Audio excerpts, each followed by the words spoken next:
Hello and welcome to Splatter Matters, the place where, splatter matters. I'm Rick. Hey guys, I'm Jackie. And we're going to be talking about some gore today, some blood and guts, and some horror films. Awesome. Which one are we doing today? This was your first choice. This was my choice, a film I grew up with as a young lad. Yeah. It's Peter Jackson's 1987 film, Bad Taste. It was written by Peter Jackson with additional material by Tony Hiles and Ken Hammond, and directed by Peter Jackson, the future Academy Award-winning director Peter Jackson. Mm-hmm. We know him from Lord of the Rings. Lord of the Rings. Evil Dead? King Kong. Evil Dead, Sam Raimi. Oh, Sam We're Raimi. definitely going to have to do a retro on those for sure coming up someday. The population of a small town disappears and is replaced by aliens that chase human flesh for their intergalactic fast food chain. Now, did you know, Jackie, that most of the film was shot around Peter Jackson's hometown of Pecora Bay, and it took over the course of 4 years to make this film? I didn't know about the hometown. I mean, you can tell it's New Zealand where they are. It's gorgeous, but that's a cool thing that it's from his hometown. I knew it took 4 years. Mm-hmm. Yeah, I guess they did it on weekends. Yeah. He friends from work. Volunteers, his friends, people he knew, and for a bunch of non-experienced actors and crew people. I mean, you couldn't ask for a better film. This film is basically filmmaking 101. It is. You can tell. I mean, you can just tell that the guy's got chops. He's got talent, and you can just see like the raw talent behind the DIY and everything that goes into angles that made really low budget shots work tremendously. The use of props, the use of how he makes his own props. Yeah, he made most of them for sure. There's a cool documentary that kind of goes along with this, also on YouTube. You can watch the movie on YouTube and on Amazon Prime, Bad Taste. But there's a one, what's it called? It takes good taste to make bad taste. That's right. Very interesting. We learned a lot. Yeah, it's a quick one. I also, if you're going to watch this movie, you got to watch the 20-minute extra of just really to appreciate, like, to guns, to prosthetics that he made in his mom's kitchen. Yeah, miniature houses that turn into spaceships. Mm-hmm. Well, the initial budget was around $25,000. Are you kidding me? Original budget. Okay. Purely probably financed by Jackson himself.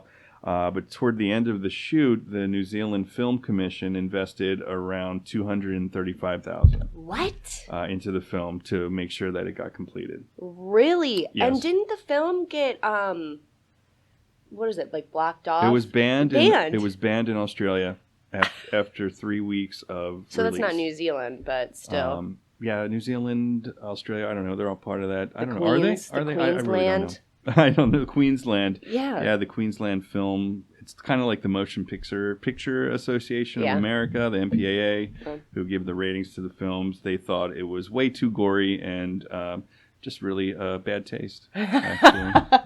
Well, I know that the original, they put it towards Cannes. Right. It was premiered in Cannes Film Festival, and it was sold to numerous countries. Numerous countries. That's where their main success went, like, right away, was the international recognition that they got. Because of Cannes, it went all over. Now, the special effects were all done by Jackson himself. Mm-hmm. A lot of the prosthetics, the alien prosthetics, were actually baked in his mother's oven. So parameters to how he shaped these prosthetics were actually determined by the width of his mother's oven. Pretty much. So the size, everything. She makes a comment about having to change her menu for the night because Jackson needed to use the kitchen for the prosthetics instead of food. Yeah. Jackson has said he was inspired by the practical effects pioneer of the 80s, Tom Savini. I like, he did a lot before this. I think this is his first, like, full length. Yes, film. Well, it started as a short. Yeah, he's done other shorts before this, and he's done stop motion. A lot of stop motion, which, I mean, it shows his patience, his, like, dedication, and his skill to making tiny little, like, creatures and making a full like picture out of it or short. Yeah, I'll tell you, the film holds a 68% fresh rating on Rotten Tomatoes, so it is fresh. Mm-hmm. Hour and a half long. It's been well received, of course, by the horror community, and it opened up numerous doors for Jackson, as of course he went on to be one of the highly recommended special effects wizards out there. Yeah. You know, well, I love hearing your story about how you got to like find out about bad taste and how it was kind of introduced to you. Right. I first heard of Bad Taste in Fangoria magazine. I think this is so cool. I haven't heard of these magazines until you told me about them. Oh, I was there. There's a website still. Yeah. I believe they're re-releasing the actual hard publications now. Oh, that's cool. You can get a subscription at fangoria.com. But it was every month. I think it was monthly. Yeah. You know, just your horror movie breakdown. You could take it to school. I had it taken away from me. Really? From teachers. Well, they usually had a guy with like his head ripped open. I could see why. But yeah, I read about it in Fangoria, and just stumbled upon it at my little mom and pop video store. This was probably early 90s. Yeah, a young man in Lancaster, Pennsylvania. Young man in Lancaster, PA, home of the Amish. Really? Oh yeah, a lot of Amish. A lot of Amish there. Really? It's painting a whole new picture for me now, Rick. Well, it was a good place to grow up. Yeah, okay, good. You can still get into some trouble. Good. Obviously, bad taste found its way into town. Yes. Well, when I was running it, I was up at the counter, and the old lady who ran the store said, "This is the most disgusting movie ever made." And I said, "I know. That's why I want to see it." Okay, give it to me. Well, that's about it for the background. Yeah. Do you want to get into it? Yeah, I do. Let's all right. Put it on and let's break this baby down. So we open up on a dark, shadowy figure. Well, not before we see the picture of the Queen herself. Speaking of the Queen's land. Shot of the Queen. Obvious governmental agency we're stumbling in on here. So, we hear that there's trouble going on in the town of Kaiharo. And I looked it up. And they made up the name of the town themselves. Really? The word Kai means food, and Haro means town. So it's the actual town of food. Translation is food town. So good. Which, as we come to find out later, well, we'll get to that later. Yeah. We'll get to that later. It'll uncover. So we see Barry. Yeah, he's one of the boys. One of the boys. Now, this is introduced in the beginning. The government agency. Yes, a secret paramilitary government agency. Barry's out having a leisurely stroll. Now, can I ask you, does he look like a paramilitary secret agent to you? No, Barry just kind of looks like a guy I'd see walking down the street, and he probably ask you for a buck or two. Yeah, probably ask me for a buck. He looks like someone who just spent the night on someone's couch. Yeah, he doesn't look like he's got any place to really be or a job to really do, you know? He's just enjoying his time. But he's being chased right now. He's being followed by an ominous finger. Chased.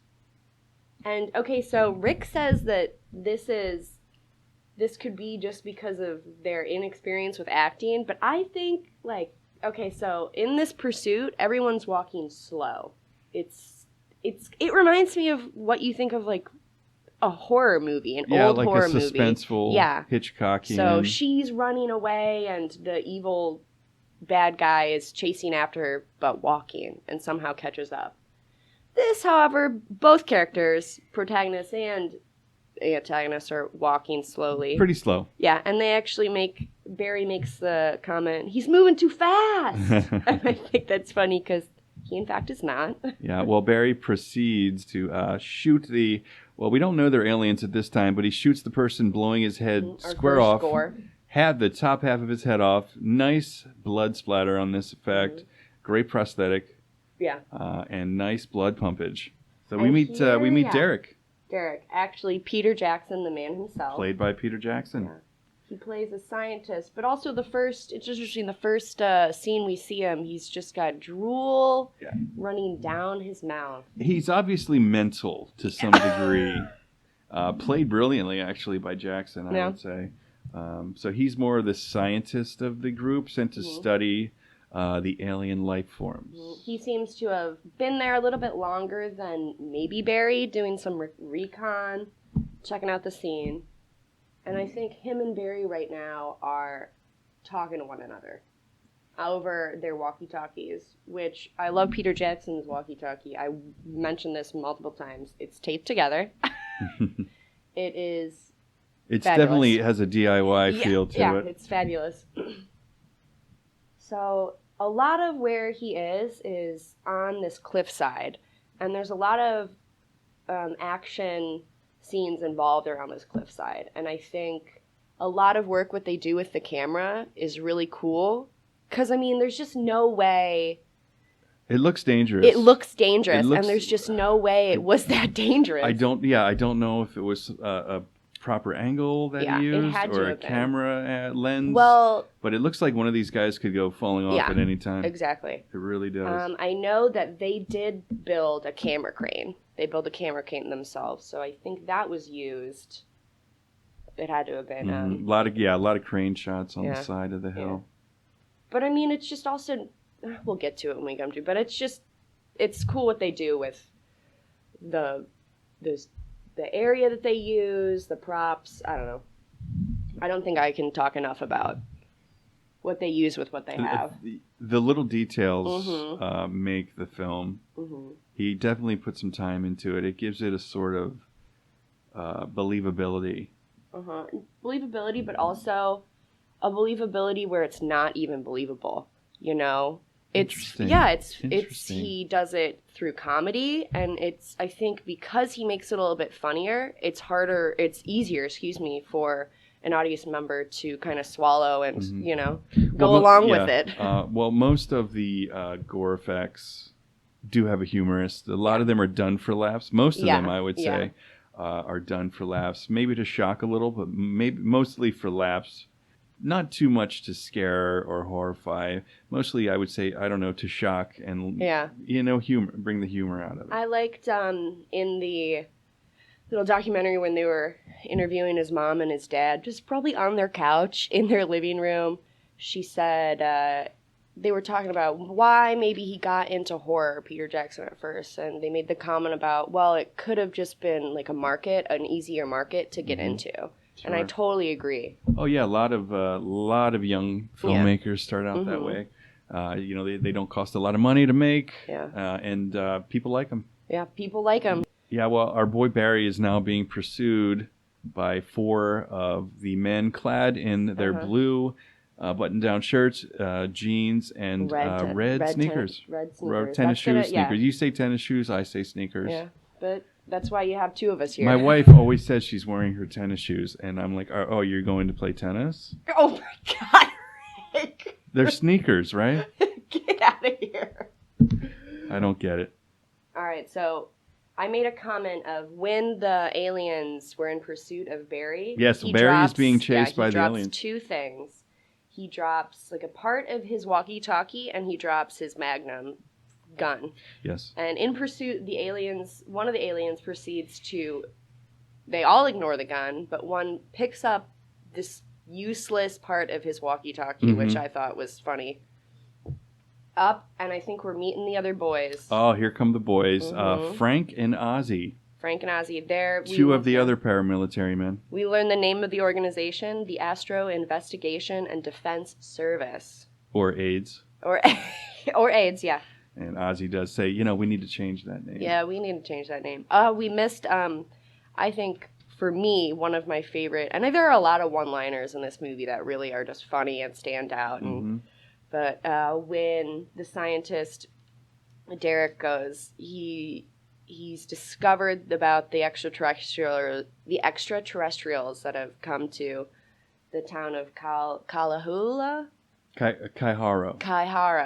Because we got a bunch of extraterrestrial psychopaths on our hands. It's like a planet full of Charlie Mansons. Yeah. It's a good one. Yeah, that is one of the good ones. That's a good one. It's not... I like... they mentioned Charlie Manson, and again, a little bit later, they have a reference to... What was it? Jonestown? Jonestown? Oh, I always appreciate drinking the Kool-Aid? Yeah, any cult leader reference. Okay, and here we have a scene of... This is where Derek is. He is on the top of this mountainside, and something that we don't know is he caught And it's like he's being hung. He's caught something and he has him tied up across the edge of the cliff. Yeah, this cliff. But the boys are making their way. Frank and Ozzy, they're jamming out to some 80s hardcore metal. And like Barry, they too have kind of a pretty relaxed... everyone is very relaxed. Yeah, relaxed speed to everything. No real urgency. No real urgency at all. No sense of urgency here. Though I will say they are a paranormal military group for the Queen. Yes, and they are badass. Yeah, they are badass, and they've got a job to do. Well, Peter Jackson played two parts. He plays Derek, and he plays one of the aliens. And there's a shot of him hanging off the edge of a cliff. Mm-hmm. It's just a wonderful POV. Oh, yeah. How no one was seriously injured, I'll never know. I also like that the alien that Derek, played by Peter Jackson, caught is also an alien played by Peter Jackson. Yes. They said in the making of when he actually fights himself at one point, and the shots were actually taken months apart from each other. Oh, so that's because he looks different. He looks fatter. Different. Yeah, he does. Yeah. The Robert, well, we don't know his name's Robert quite yet, but the Peter Jackson alien definitely looks heavier, and he has a lot longer hair, too. Yeah, the first time I saw this movie, because you had mentioned, he plays two parts, and you told me who, but I had no, I saw it, I knew his name, I had no idea that was played by the same person. He looks completely different. Okay, this is where we see kind of Derek, the scientist. He seems kind of like a psycho. He's unhinged. Yeah, he's kind of unhinged. But again, to say the least. Yeah, the first scene you see him at, drool coming down his mouth. Derek tortures the alien. He seems to be doing it in a scientific way, but for some reason it's just truly enjoying. He just seems to be wanting to torture the alien. And at one point he says, "What are you, Daddy? Who is doing on my planet?" Oh, I love it. Meanwhile, Barry is being pursued by three of our blue-shirted friends. Mm-hmm. Why do you think the alien human form, why do you think they all wear blue? They all seem to wear blue button-downs, jeans, and red sneakers like that. Well, I think it's just a uniform, a pretty plain uniform. Later in the movie, I think it comes more out that they're just lackeys. Yeah, kind of a cheap way to... differentiate the aliens from the rest. Yeah, that's a good point. Yeah, really. Yeah. Like a cheap, simple uniform for... Okay, this is a good shot. And they use one of the aliens as a human battering ram to get into this little shack that Barry's hiding in. But at the same time, while the scientist Derek is torturing his alien hostage... The alien now is screaming out in pain. So it's kind of like a call to arms for the rest of the aliens that... Yes, it's a kind of a loud shrieking sound. Which also Derek the scientist answers in a howl to the moon. He decides to mimic. Yeah. He decides to mimic it.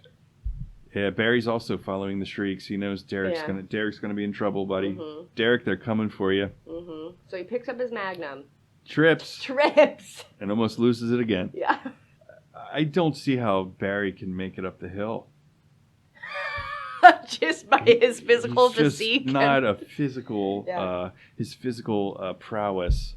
I don't know. It's one of the boys. But it sure was nice of him to do this for his friend Peter. Yeah. No problem. Well, he tells him to get the heck out of there, and Derek says, "I'm a Derek. Derek's don't run." But he's got he's packing. He's got something in his back pocket. Yes, it's an Uzi, I believe. It looks like an Uzi. Derek pulls out an Uzi, and he is ready and waiting for the alien attack. Mm-hmm. This is also kind of the beginning of what you can see and how they do the rest of their action shots, especially with the guns.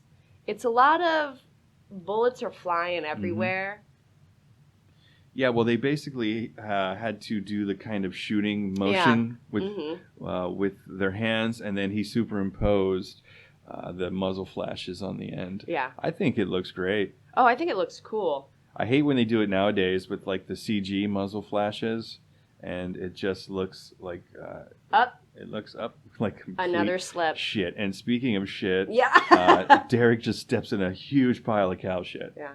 After he does this kind of dramatic whole thing of revealing his Uzi out of his blue bag and a whole updo about getting it. It's very Rambo-esque. Yes. Mm-hmm. If that's a word. Well, yeah, and then he continues to shoot his bullets at absolutely nothing. He proceeds to hit. He hits a lot of rocks and trees. Well, I like the scene. He was actually, the Uzi was jammed, and Derek kind of makes the gun sounds, the shooting sounds with his mouth, and the alien is acting like he's getting shot, and he's like, wait a minute. After killing his first, assaulter, the alien falls on top of him, and through the holes that have already been, shot through his stomach. His stomach, yeah. Derek proceeds to push the Uzi all the way through his body and shoots the rest of the oncoming aliens through this alien's body. Okay, so now we have pursuit down this hill. Great use of this gate prop.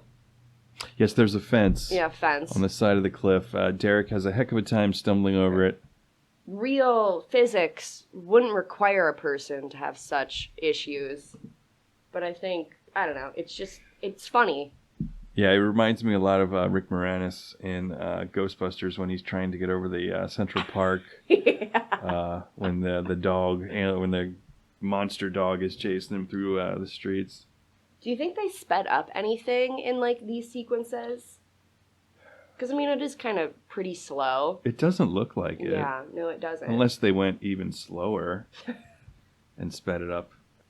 So Derek is hanging off the edge of a cliff by the rope that he had the Robert alien tied up with, and he notices that the rope is frayed and Robert is gone.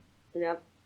And it's a kind of funny moment, because even though he's holding on for dear life, he takes time to let go of the rope with one hand and kind of feel the fray. Yeah, just to make sure that we notice that the rope is, that Robert's gone. Derek gets kicked off the side of the cliff by the Robert alien, who suddenly appears, and he rolls off, and the dummy that they use rolling down the hill, screaming, "Mommy!" Yeah. The dummy is fantastic. And then it ends with a huge splat at the end. Huge splat behind the rocks. We're back to Barry. And we see where Robert went. Yes, Robert. This is, I think, the fastest we see, I think, maybe any character move in this movie. He does look faster. Maybe he is sped up a little bit there. Well, he jumps over Barry, right? Yeah, completely. Jumps completely over a standing Barry, who is quite a tall fellow. So we've got an introduction for a new character. Yes, we'll call him the Collector. The Collector.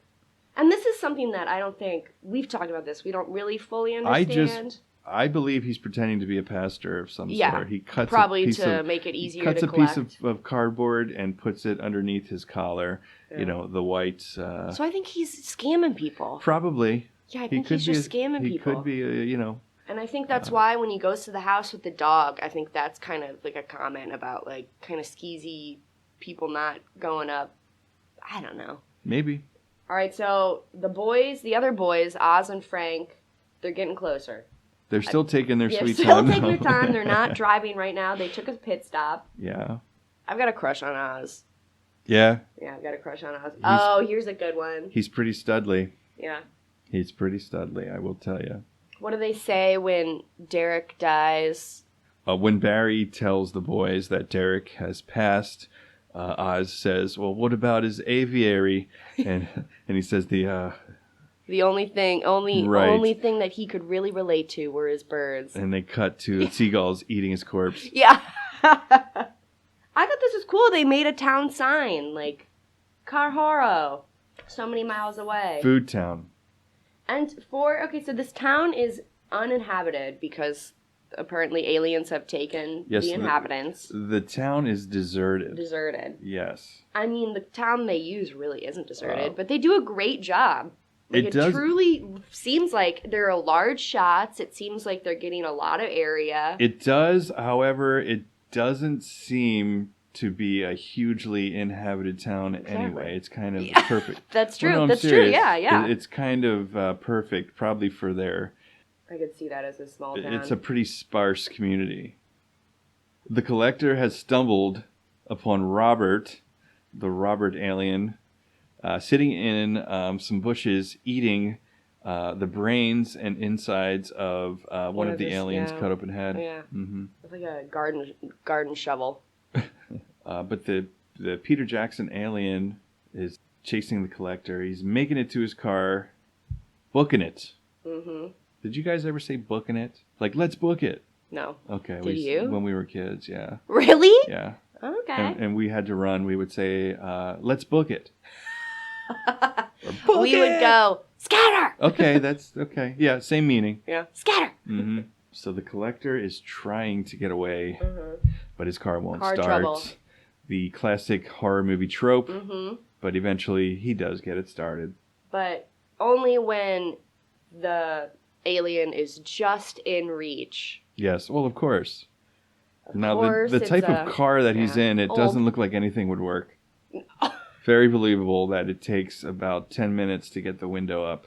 And of course, just fast enough for the alien's hand with a huge, like, bayonet. But that's what you would call it? It looks to be like a bayonet like they would have on the end of like an old machine gun in World War II or something. So, of course, the window's open just enough for the alien's hand with the weapon to go through the window. But, as we've seen before, these aliens aren't the sharpest tacks. They're not. So, the collector takes, I guess the alien just drops the weapon into his lap. Mm-hmm. And the car has started, and then we see Peter Jackson running next to this car. Not going too Fortunately, fast. the car doesn't seem like it can go more than 15 miles per hour. And he's lost the alien. Oh, and the collector gets away. Mm-hmm. We're back to the boys, the Oz and Frank. Still not on the road. Yeah, they're just kind of sitting in their car. On the road. Just kind of chilling. Yeah. They're just doors open, sitting down, talking. I don't know if these guys were in charge of... my country's my safety. Astro. I wouldn't be feeling too good about it. Yeah. They were part of my country's Astro Investigation and Defense Service. I don't know how... I guess things would get done as they're shown here. But we still have Barry, who's on the front lines. Barry's the workhorse of the group. Yeah. He discovers an ominous house. That's cool. This is the house that is actually an historical house in Peter Jackson's it's a historical landmark. Mm-hmm. They had to get permission. Yeah, his dad had to ask. I think it was like one of his dad's friends. Yeah, they had to get permission to shoot. Yeah, they were like, it'll just be like a few weekends, span out to 4 years. Basically, the last half of this movie takes place at this house, so they must have been there for a long time. And the house gets jacked up. Yeah. So. But that is also, again, they make multiple different size replicas of the house, and the owners had no complaints about the boys using it every weekend. Said, yeah, no, if they ever used anything, they put it back where it was, really respectful. Boys and girls who contributed to this I don't know. Do you really think there was any women? Mm-hmm. Oh, who? Yeah, there were some art women. They have, at least it was a woman's name. Okay, I can see that. I don't know why. I just assumed... Yeah, Rick, what's up with that? I just assumed only men would be this idiotic. Yeah, this idiotic. To do this crap, to be honest with you. Nothing against women. Yeah. The collector has come across the house... The ominous house. Why? Why did he go to that house? Why wouldn't you just leave town? He hasn't quite figured out that people are eaten by aliens yet. But he goes to the house to collect the donations, and he's greeted by a big fat man with a beard and a chef's hat on. So I call him the chef. You're the chef. The chef proceeds to hit him in the head with a mallet. Very Texas Chainsaw Massacre. I don't know if that's an ode to the Texas Chainsaw Massacre, but he hits the collector over the head and knocks him unconscious. Cut to a shot of the collector in a tub of water with potatoes. It looks like a stew, a bit of stew. Marinating. In a barrel of water with an apple taped over his mouth. Peter Jackson played Alien, also known as Robert, is toying with him. Not talking to him, because these aliens, besides Mr. Lord Crumb... Yes, the only alien who we're about to meet, Lord Crumb, is the only one who speaks English. Mm-hmm. Ooh, I like how you made the distinction of English. Because, they do communicate. Yeah, they communicate with shrieks. And kind of grunts, and but he speaks English. You know, somebody's got to get that exposition out. Yeah. I don't know, I think the simplicity of their uniforms they use isn't just financial, but also to show that they are just kind of low-grade, blue-collar workers. Yeah. They don't speak. Lord Crumb, who he shows up in a full suit, clearly one in charge. They could be the workers, the working class representation of how the aliens view society, our society. Blue. Are we getting into some deeper references here? We're getting deep because they're literally wearing blue collars. They are. Oh, wow. Making a commentary on society also. It probably had nothing to do with the fact that they could get those shirts for probably $2 a piece. Yeah, exactly. $2 for a pack of 5. Yes. Back to Derek and his birds. We're back to Derek, and it appears that he has survived his tumble off the edge of the cliff. However, the back of his head is completely sliced open. Yeah. With a huge, I don't know, what would you call it? Like a huge triangle-shaped gash. With Not a gash, but with like a flap on it. Yeah, a flap. A flap that continues to open with pieces of brain kind of falling out. And you can tell he's not well. You can tell that something's wrong. Whenever the flap opens up, he convulses and loses control of all bodily functions. Well, okay, so what do you think? They pan to some, not well prosthetic birds. Yeah, they look kind of plastic. Yeah, plastic birds. But what was that about? Why do you think they were like zombie-ish? Well, I think he fell on them. Oh, okay. I think he landed on them and took them out. But the good thing is Derek does find pieces of his brain on the ground, and he puts it back in his head. See, I know there are a few parts in this movie that we both kind of like stop and get like, ooh. Yeah. And this one for me is... Mine is coming up in a little bit. Mine is where he has to find pieces of his brain and he literally just shoves it back in. Sure. It's like, ugh. Because that would work. Yeah. Because, I mean, the brains that they use, it looks like cow guts. It could be cow brains, who knows? Or whatever. All right, so the boys are Oz and Frank have finally met up with Barry, and they're doing reconnaissance on this house. They're coming up with a plan on the best time and option for their attack on the house. They're going in to get the collector out of there. Mm-hmm. Derek is stumbling, trying to hold his head together. He's having problems, but he finds their camouflaged, I don't know what kind of vehicle it is, kind of a car-van hybrid, but he pulls a hat out of it and puts the hat on to keep his head flap from splitting open.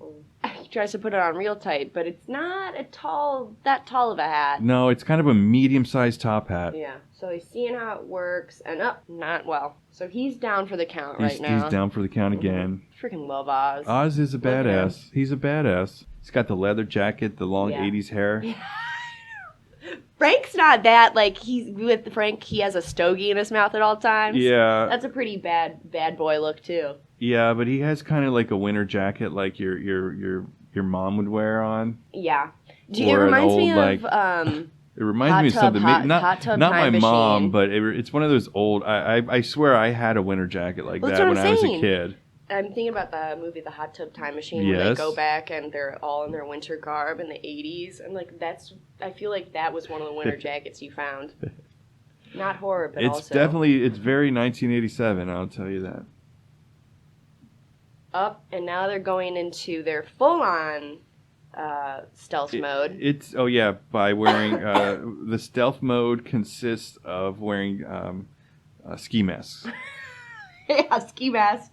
And flannels. Yeah, and black flannel. And a flannel shirt. Well, do they take... All right, so now we're looking at this. We're getting an interior of the house. And this is a cool part. This is the first time we see the alien in alien form. Yes, it looks like he's transforming. We see him through his shadow, and kind of through the door you see one of his, like a part of his hand. Yes, it looks like a little baby claw hand.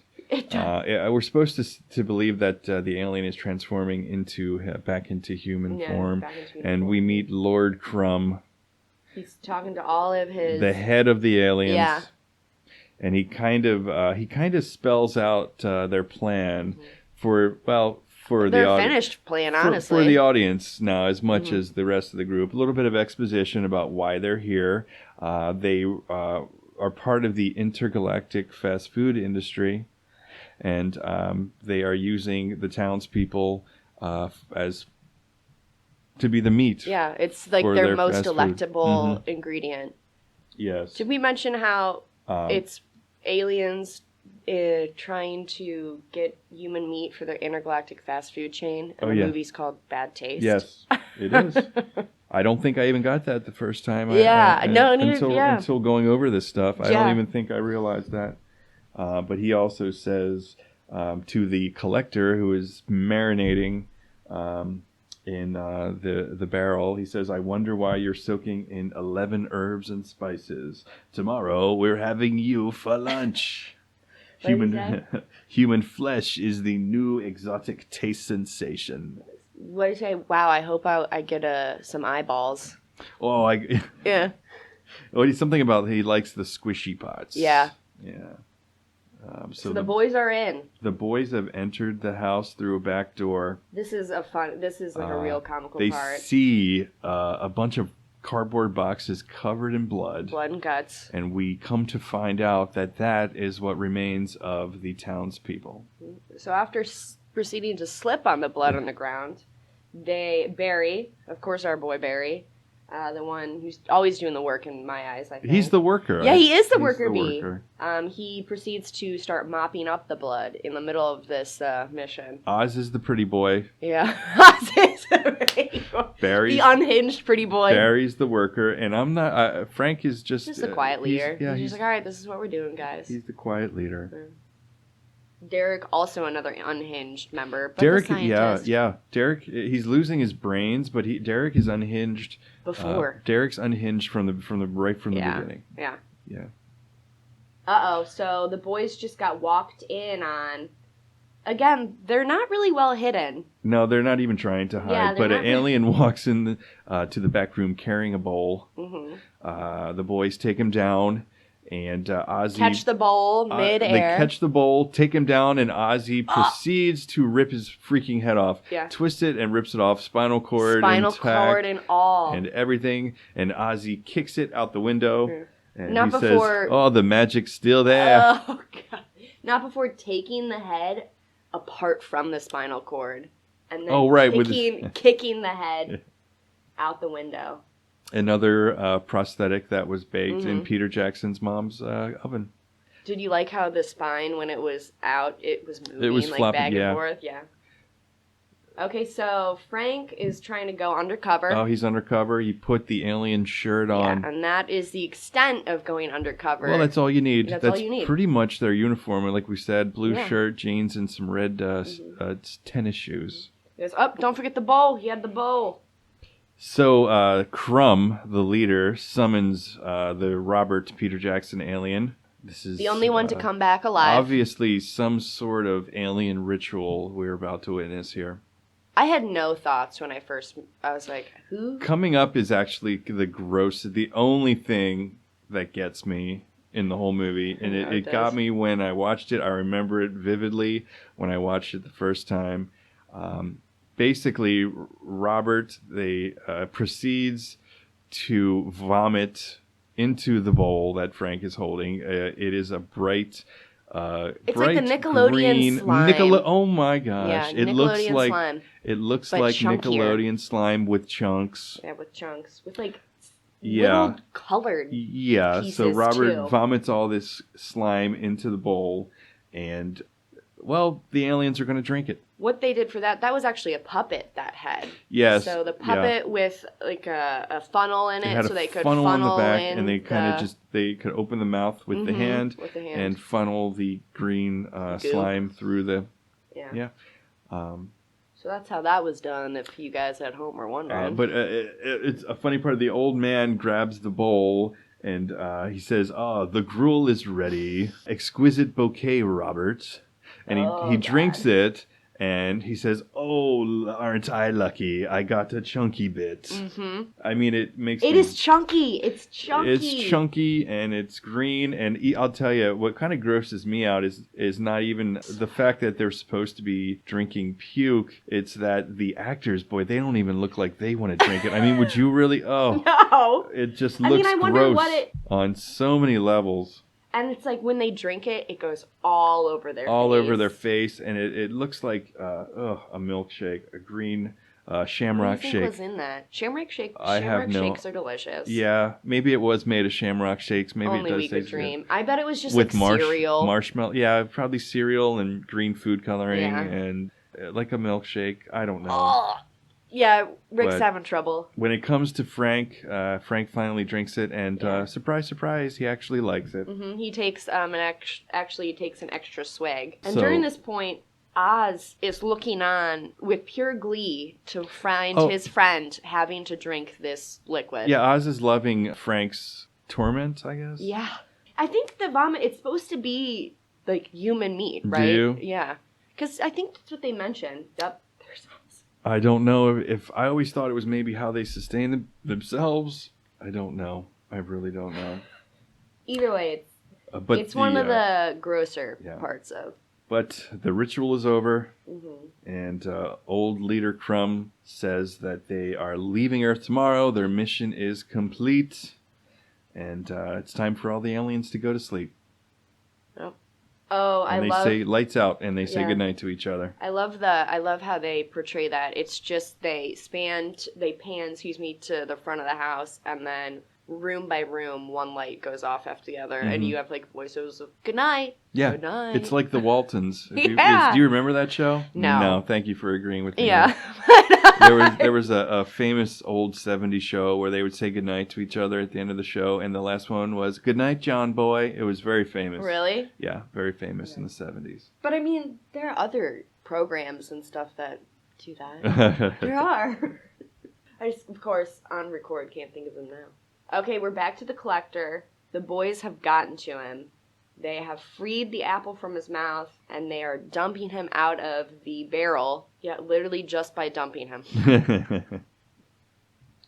So the boys have the collector. Yeah, it's the morning after. It is morning now. It must have been a long night. I wonder what they did all night. Yeah. Long scene they just went to bed, and now it's daytime. That old chestnut. Yeah, they couldn't get out of the house.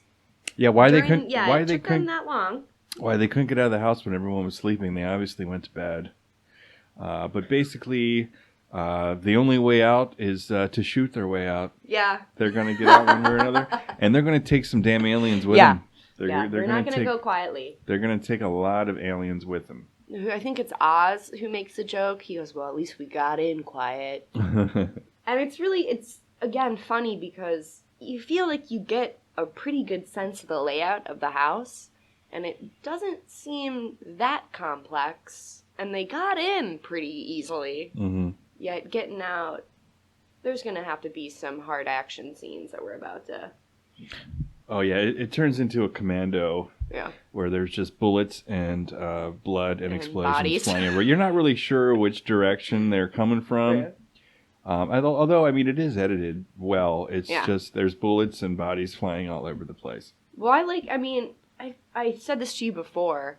This is a pretty high action movie. Yeah, there's a lot. Yeah, it's high action. There's a lot of action scenes. For the budget. So they're still not known, but I mean, they're getting their guns out. Yeah, they're on the steps, and an alien has spotted them. Slowly pulls his gun, turns, and Ozzy blows him away. The gunshots that remind me a lot of. Have you seen Dawn of the Dead? Mm-hmm. The gunshots and the shooting reminds me a lot of that. Okay. It really does. The squibs, basically, they're just firing, and the aliens are going down. Blood splatters going everywhere. Fun fact, they all played aliens themselves. Yeah. Getting shot. One of my favorite, one of his friends, one of my favorite kind of, From the documentary? Yeah, from the documentary, his, character description is, 8 killed aliens. Mm-hmm. Well, they didn't have many people, so they had to, put the alien costumes on, and Ozzy and Frank, and I'm not sure their real names, but I know they got taken down as aliens as well. So we're back to Derek. But of course... And he's awakened by a bird shitting on his face. He's had a lot of problems with birds, this film. But Derek he's back from unconsciousness. Yeah. Still using the hat as a tool to keep his brains together. And he's getting into this car. This car is something that is an enigma to me. It's like a double-decker bus. It's a double-decker bus. And on the top is where Derek, the scientist, is driving. He's standing up. Yeah, he's standing up. But on the bottom, there's a window where you can see, and I believe you can sit there too. Through the windshield. But instead of people or anything, it's a huge cardboard cutout of all the Beatles. All the Beatles. That in itself. It's their camouflage. Yeah. I know we've talked about this, but it's just like, I get that it's their camouflage, but still, it is so bizarre to me that I can't let it go. Like, what kind of car is that? Have you ever seen a car like this? I have not. All right, there's still a lot of high drama. But speaking of that car, Derek is now in it, and he's on his way to the boys. Derek is making his way to the house. And the boys are trapped in the backyard, dodging bullets left and right. Oh, I like this, where they're shooting at his feet, and he's, like, dancing above it. One of my favorite scenes, Frank shoots up into a tree, and about 6 aliens come tumbling down. You had no idea these aliens weren't shown. It was just kind of, you watch Frank shoot up at this tree. And I think that kind of is, like, the whole action sequence in itself of them shooting around and just bodies flying down and blood and guts flying everywhere. Like you mentioned before, it's kind of a madhouse, a mad rush of guns and guts and glory. It definitely has the feel that they were just kind of making it up as they went along, which is a good thing. I mean, it works. It good. Definitely worked. This is working for this movie. The chef's back. The chef is back. A confrontation with Ozzy and the chef. They're on some sort of bridge, balcony-looking thing, and the chef has his mallet. The Magnum is been knocked from his hand. Knocked out of the hand. That was a good punch. The fight choreography it leaves a little to be desired. I would agree. In this scene. But these aren't professionals. They're not professionals, and really, like, that's my kind of the whole. Yeah. They're also not pretending to be professionals. They're not pretending to be. Yeah. It amazes me about this whole film. None of them were at the time. They're volunteering with their buddy Peter Jackson on the weekend, having a good time. I mean, we used to run around with the video camera when we were kids, but we could never pull it off something to this magnitude. The organization. He was like 25 when this was done. Yes, well, he started. Yeah, he started it when he was 21. Yeah, that's crazy. And it was complete when he was 25. And obviously, this film opened up many doors for Peter Jackson. He followed this film with a movie called Meet the Feebles. You can actually watch it on YouTube. Really? Yeah, he refers to it as the Muppets on Acid. Yeah, it's all puppets. It's strange. Weird. It's pretty strange. He followed that with a movie called Brain Dead, but they changed it to Dead Alive. I think in the States there was another movie. Dead Alive, that's what I meant earlier, not Evil Dead. I meant to say Dead Alive. Got you. Dead Alive, Evil Dead. That's my bad. Yeah, it's called Brain Dead, but in the States they had to change it to Dead Alive because there was another, and I actually heard of it, there was another movie called Brain Dead. Okay. But that one is kind of his zombie take. Highly recommended. Okay. So yeah, Jackson, he really started out with these kind of gore fests. And then he went on to do, after that, I believe, Heavenly Creatures. Do you know how much the budget was for Heavenly Creatures? Like, when did he start getting kind of a Hollywood budget? I don't know. I would have to say probably with Heavenly Creatures. Okay. That had, what's her name? The girl from Titanic. I see her face. Kate Winslet? Yes, Kate Winslet. Kate Winslet, yes. Winslet? She was in Heavenly Creatures. I know Jackson went on to do The Frighteners with Michael J. Fox. He did that one. That came out right around the time when CG was kind of getting big. Oh. And the CG looked... I bet Peter Jackson would love, like... Oh, he does. Have you seen Lord of the Rings? Hello, he invented... That's true. That's so true. But like when it first, I would like to see that movie when it first came out. The Frighteners? Yeah, the Frighteners, like with CG kind of. It's good. The CG for the time, I remember thinking, wow, that's awesome. Really? It hasn't really. I have watched it recently, and it's kind of dated. Yeah, but I mean, like, but I feel like CG. I love me some Peter Jackson. I love me some Michael J. Fox. And really? He's the lead. He plays a kind of a psychic. He gets into a car accident and he has these psychic powers, and he works as like a paranormal investigator. He's kind of a scam. He rips people off. He has these ghosts that he travels around with, and they cause disturbances in houses. Oh. And people. Did Peter Jackson write this? I think he wrote it with someone else. Okay. But yeah, they cause disturbances in the house, and then the people call Michael J. Fox to come get rid of them. Okay, yeah. Meanwhile, he actually sent them there. Yeah, causing it. But he stumbles upon something really evil, and the killer is played by Jake Busey, Gary Busey's son. Anyway, you got to check out Frighteners. Right, it's wonderful. It's a good one. But yeah, it's kind of Peter Jackson's break into the computer-generated effects. Wow, that's And then he went on to do Lord of the Rings. You know, he created Gollum. I think it was one of the first characters to be done strictly CG, played by Andy. See, this is like, Andy okay, Serkis. so you can just totally tell, like, from this and earlier seeing his work with claymation. Yeah, and he gets it. Yeah. I mean, this is a guy who didn't just stumble on his success. I think he just kind of had that creativity and... Yeah, he had the talent. He had the talent. It's you just have it or you don't. Yeah. And so, yeah, that's cool. So this is one of the scenes that really gets me, is where he's trying to find Derek, Peter, also played by Peter Jackson. Hat's not working out. More brains are falling out of his head. So he's losing a lot of brains. He's losing a lot of brains. So he's got a good idea. This is a good idea. He's taking out his belt, and he ties the belt around his head. But not before, again, shoving brains into this tiny hole behind his head. But it seems to keep him from losing all control of his bodily functions. There's no rhyme or reason here. So, but Derek's back in the game, and Derek's in the game. He's making his way back to the house. Yeah, he's keeping up with his Derek's do not run. Derek's don't run.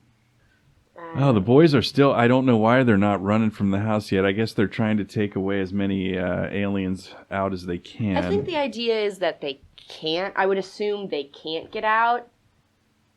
Ozzy shoots at Crumb, and he does hit him, and it sends him into shrieking convulsions, and he starts to transform into alien form.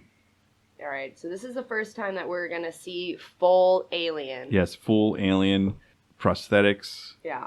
Created by Peter Jackson. Yeah, Peter Jackson's vision of an alien. Baked in the oven. Fun. Yeah, baked in his mother's oven. Oh, so this is one of the cool props that they use. Very great scene. Tom Savini inspired. It's the machete to the forehead of the alien. Basically, it's a pretty easy trick. They just cut like a little shape out of the machete, place it on the head. Boom, looks like machete to the forehead. And when Peter Jackson kind of talks about it, he goes, well, I mean, what's the easiest way we could have done this? Well, instead of like a prosthetic, I'm just going to make the machete in the shape of a head. I would have not thought like that. No. I would have been like, oh my God, let's make Yeah. So here we see full transformation of the alien. And here we go, slowly coming into the cameras. What do you think of the alien look? Okay, well, it's not bad. It's comical. It's done definitely for comical. Nose. Okay, so huge cranium. I love the butts. They have not. Yeah, the butts are through the jeans. Yeah, through the jeans. They broke the jeans, along with they've got these huge pot bellies. Yeah, the pot bellies are my favorite. Yeah. They look like a bowling team. I like how they walk because they're not walking normal. But it's kind of their nose is like a Voldemort nose. Yes, it does look like a Voldemort nose. Big cranium, big cheeks. Turkey gobbler. Turkey neck.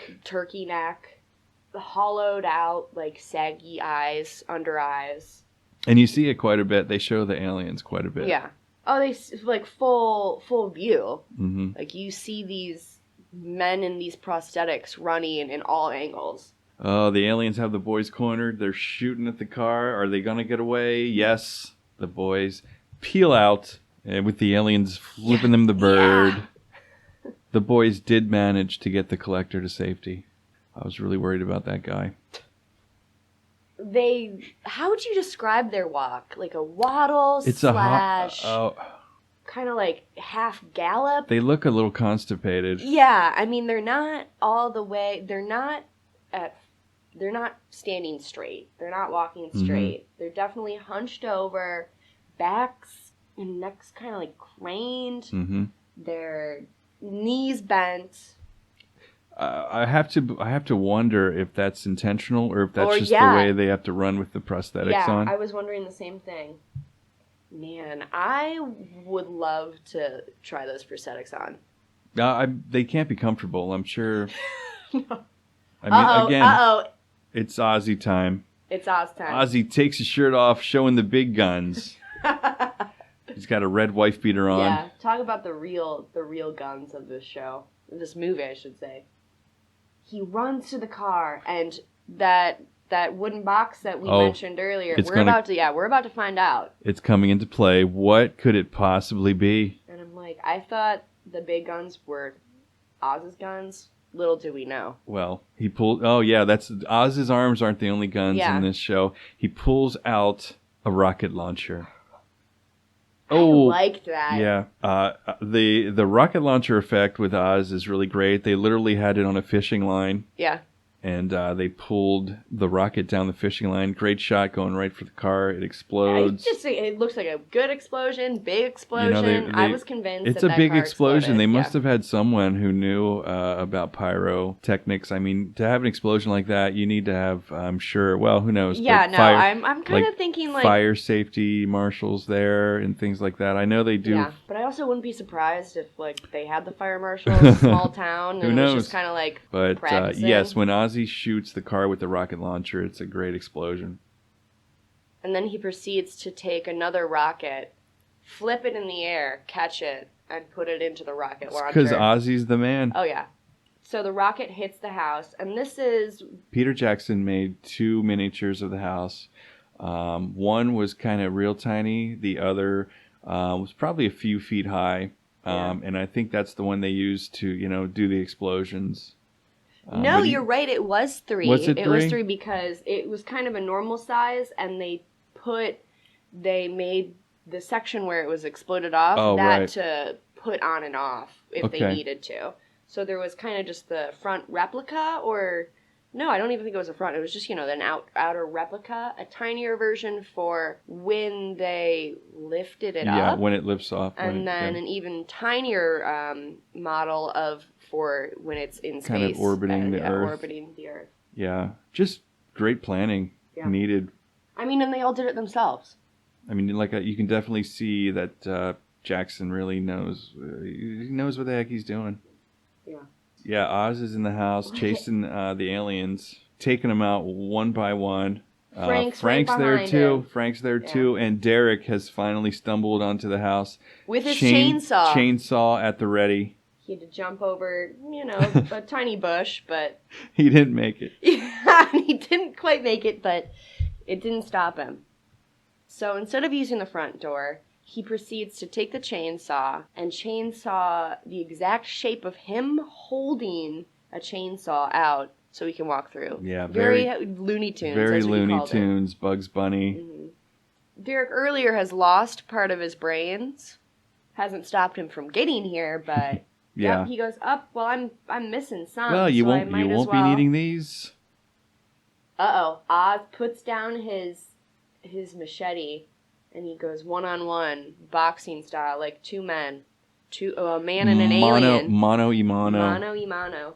But look at those guns on Oz, please. No competition. Oh, but the alien backs up against the wall, and Derek proceeds to chainsaw him. In half. Right in half. And his head pops out. And Oz and Frank are like, Derek, what the hell are you doing here? What, Derek? You're alive? Jeez, we saw you get your brain splattered all over the rocks. But don't worry, Frank, thinking quick, ran to the rocket launcher. So Frank shoots the rocket launcher. It goes in through the window, through the door as Derek is opening it, and out the hole that Derek has made. So through the house. Completely through the house and blows up a sheep. Yeah, an innocent sheep. An innocent sheep. Great effect. But I will tell the audience, no animals were harmed. No, I don't. During the I don't think they were. Of this, did they say? They say in Okay. So the leader Crumb has had enough. He makes his way to kind of like a cockpit-looking thing. Pushes a bunch of levers, and the house starts to transform. How do you describe this transformation? Pulling in the grass. Yeah, pulling in the grass. It's like miniature golf grass. Yeah. Frank finds the real grass. Mm-hmm. And he's safe. But Oz, being shot in the leg, he's got it's a little more of a... But Frank sees him, tougher for him. Oz makes it to the edge right at the last moment. Very Indiana Jones. Yeah, half in, half... And Frank's got his friend. Frank pulls him to safety. Mm-hmm. Right, Lord Crumb is now transforming this house into the spaceship. Also, a great effect. One of the miniatures. Yeah.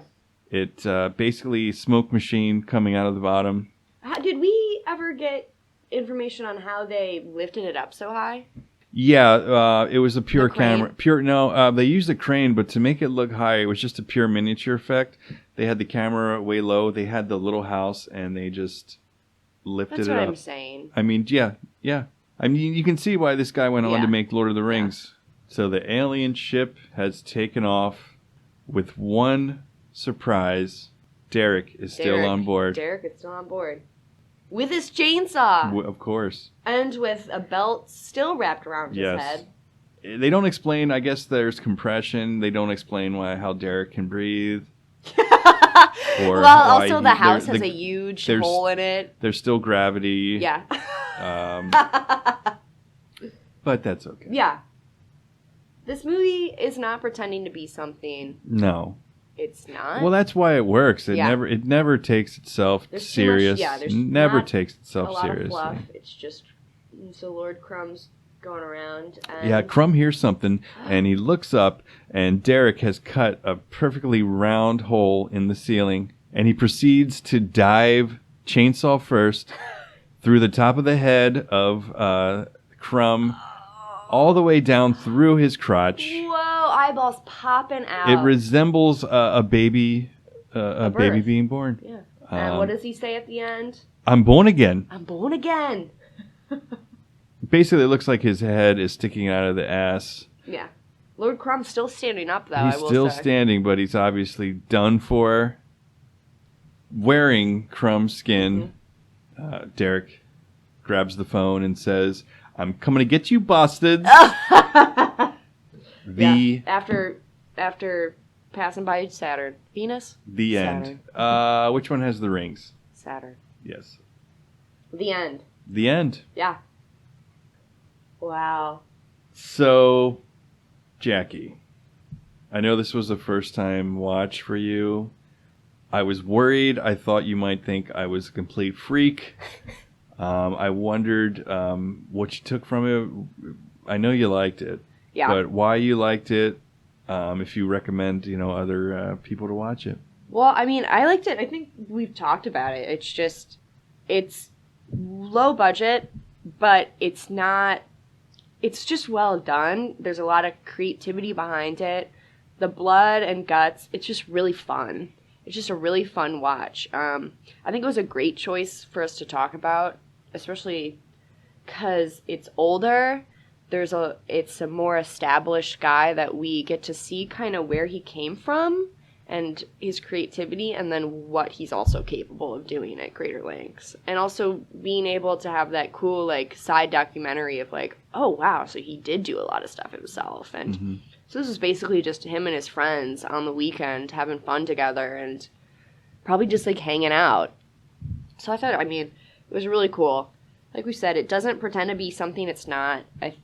I love the shots that are in this movie. They're awesome. The angles that they use, just everything they use so well. It's not fancy, but it's just well done, I think. Mm-hmm. Yeah, I mean, I loved it from the first time I've seen it. As someone who used to run around with a video camera, making little shorts and stuff, I can really appreciate what they were able to accomplish with the film. So glad Jackson went on to do what he's done. I'd give anything for him to go back and do another Bad Taste, another gore fest. Bad Taste too. I don't know if not necessarily even a Bad Taste, just a old go back to his roots and just do another gory, ridiculous. Whether or not he will, I have no idea. But if you like low budget, goofy horror flicks, you got to see Bad Taste. Yeah. I mean, it's just cool because it's a movie where you can really see the creativity of the creator of it. You can really get a sense of who he is and what he's trying to make. And I don't know, it's just you get to know him through his work, and I think it's really awesome. Yeah. Well, that's about all I've got on this one. Again, on Amazon Prime and on YouTube. And fully on YouTube. Pretty good quality on YouTube as well. Yeah, not bad at all. So definitely check out Bad Taste if you haven't. And thanks for listening, and we're out of here. Yeah, thanks, guys. See you next time.